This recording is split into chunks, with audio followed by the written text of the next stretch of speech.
Batman, Batman, Batman. What do I think of when I think of Batman?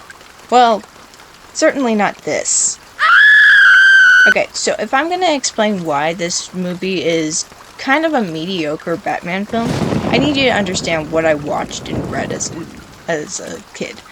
So I grew up purely on DC Comics and other forms of media, and a little Deadpool. But I mean, I know the Justice League, the Brave and the Bold, all those good and really bad Batman films, and even the Arkham series. But the thing I love about how DC made Batman is even if he had a serious tone, they didn't take him too seriously. It was comical. Shoot that guy. How does this work? Probably not. So in the theaters, when I was watching, holy shit, you should have seen me. I was laughing my ass off over there. Lola was with me during the occasion, and she sometimes looked at me with like a confused, trying not to laugh smile on her face. Apparently, this 3-hour movie was the first Batman film she sat all the way through.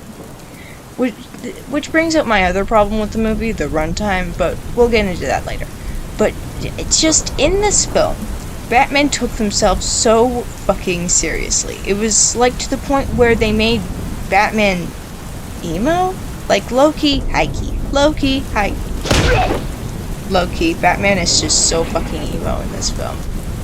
They also made the actor Robert Pattinson, and if you don't know, he's a fucking smoke show, as in, he's like a teenage heartbreaker, you know, like the type of person who breaks 13 to 15-year-old girls' hearts. Like, he looks like Zuko. But he isn't really the right fit for this role. Like, look at this fucking haircut. Like, you're finna tell me that you're gonna hire this motherfucker to play the role? Like, it's Batman. Don't make him emo. Make him fucking Batman. I'm not gonna try and make a full nostalgia critic review of it, or else it'll be like an hour long. No, it's not for your well-being. I just hate editing these. It's really weirdly hard because you can't see my face because I'm a little bitch. And I don't like showing my face online because everyone always hates my face. Am I that ugly? Like, I know I'm ugly, but I mean, I wouldn't assume that I'm that ugly. But anyway, another thing, it's just the runtime. Normally, I love long-ass movies and TV shows, but 3 hours is a bit much. I mean, I don't think they could have done anything about it, but it's like, they couldn't, cut anything out of it. But it was just so long. My ass hurt from sitting there for so long. And these, you know those uncomfy-ass movie theater chairs? Like, they're so bad. Like, why can't you just fluff it up a little bit, man? It's just so uncomfortable. And also, you know, that little area where the seats fold back and it's like hard plastic, so if you even slouch a little bit and you lean back in your chair, you hit cold, hard plastic on your back.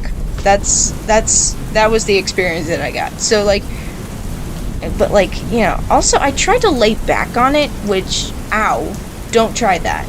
Cinematography. It's a hard art to master, especially in cinema or on the big screen, where you have to be careful on what you put on camera. Having limits to your art is a cactus to your balls, and I'm not talking about those lame little rat tail cacti. I'm talking about them golden barrel cacti that grow real big thorns, you heard. But I can say with certainty that the man who did the cinematography for this movie was definitely salty about something the director did. Like, the cinematography is actually dick sauce. It's kind of terrible. Until the very end, when they made this actually beautiful shot of Batman leading out the drowning people back to Gotham. It was just a beautiful shot, and I think it was something that reminded me of the Batman that I read and watched when growing up. It was actually gorgeous. Like, not a hint of sarcasm in that. But most of the movie before that was just kind of blurry shots, and I think it was on purpose. I don't know what made them choose that, but it was just all kind of bad before this shot. Okay, Batman. I think that Batman is asexual. I'm sorry. Him kissing Catwoman is fucking weird. That's all I really have to say on that, but it just made me uncomfy.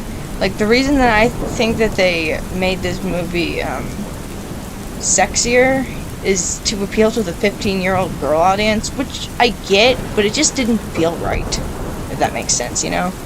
But, like, I don't know, it's a mediocre film. When it comes to all of these different qualities, it's just, you don't really look at the Batman in, like, the best light. I mean, it was a good film for what it was. It just wasn't the best Batman film.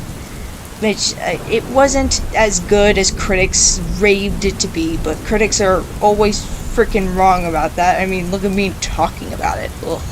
What a nerd. What a little dweeb bitch boy. Okay, anyway. But thank you for watching this entire review, and congratulations for staying till the end. Like to get an inch of dick, and subscribe to get rid of any erectile dysfunction. Or again, just have your wife peg you. It's a lot easier than having to listen to my really bad commentary. But I hope that you kind of like the editing on this. I've been working on this new, so my friend actually got me this new editing software, and also, by the way, love you, bud, thanks, and it's amazing. It's actually wonderful.